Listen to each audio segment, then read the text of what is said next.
This is the MonDak OilField Review with host Jason Spiess. My name is Jason Spiess, and this is the MonDak OilField Review, soon to be renamed the Crude Life Daily Update. My name is Jason Spiess, and I'm your host today. On today's episode, we talk with Chris Cottrell with Paul Hastings, LLP, as he discusses a recent article where he challenges the Wall Street Journal and their piece on fracking and evaluations of companies in 2019, oil companies in 2019. In just a moment, part of our exclusive interview with Chris Cottrell with Paul Hastings, right here on the MonDak OilField Review, soon to be called the Crude Life Daily Update. Jason Spiess, the most trusted voice in the Bakken. I totally agree with you, and the word that you brought into this is fact. You tell the facts, and then you let people make up their own minds. You want someone who's competent. You don't want to get a bunch of rookies. Love listening to Jason Spiess on the radio, and if I miss him there, I catch him online. Let's bring in Jason Spiess, who is a multimedia journalist in North Dakota.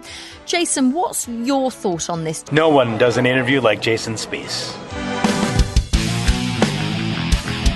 Welcome back to the MonDak OilField Review, soon to be renamed the Crude Life Daily Update.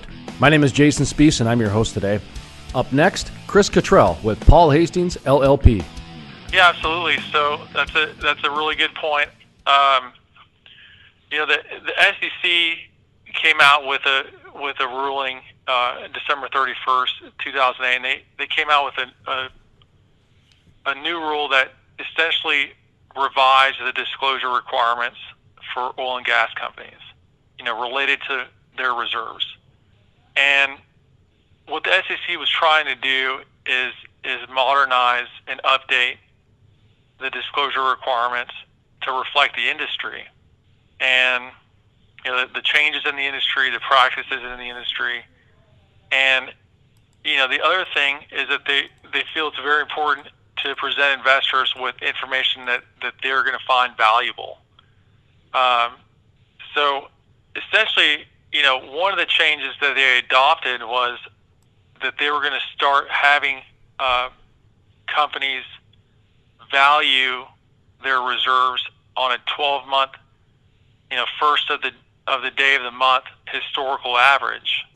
After 2008. Before 2008, you were allowed to value reserves based on something called spot pricing. And what spot pricing is pricing on the 1 day, the spot pricing for the one single day, and they were allowed to value their reserves on the last day of the year for the prior year. To listen to the full-length interview with Chris Cottrell with Paul Hastings, LLP, or to listen to other full-length interviews, visit thecrudelife.com. That's thecrudelife.com. The MonDak OilField Review will soon be called the Crude Life Daily Update. For more information, check out the website, thecrudelife.com. That's thecrudelife.com. From the staff at the Crude Life Media Network, my name is Jason Spiess, asking you to keep calm and frack on.